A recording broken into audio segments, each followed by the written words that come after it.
洪赛观念佛祖的中华大庄珠魂寺到达有200多年的历史咯。总统赖清德今仔日特别去到珠魂寺参香礼拜，也送互庙方拜匾。赖总统表示讲，这中国常常用交流的名义，邀请宫庙甲信徒去参访，不过免钱的是上贵的，真侪活动就是相当政治目的，呼吁大家着爱加较注意寡。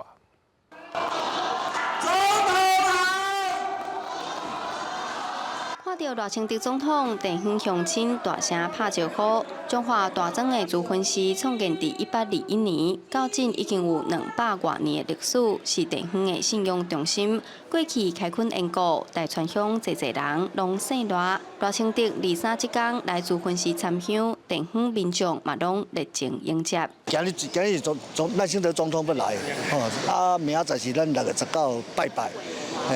这是逐年拢有的一个活动安尼。拜三是今年6月19的观世音菩萨的成道日，成道的日子。所以讲赖清德总统选今仔日提早转来献愿，阮大庄的赖一半，大庄赖一半的乡亲，大家拢非常的欢喜。这摆是赖清德当选总统头摆的宫庙参访行程。赖清德致辞的时阵表示，就这2个月来，政府真注重人民的安全，强化国防、经济发展，嘛呼吁大家爱注意中国的威胁。信徒去大陆，民意上是做交流，但是真济政客，是讲100%，但真济舆论是有这个政治的目的对不对？讲要甲咱免钱交代，这个要注意一下。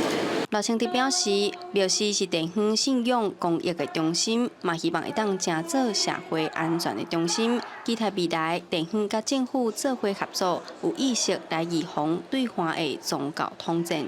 记者杨淑晴，中华报道。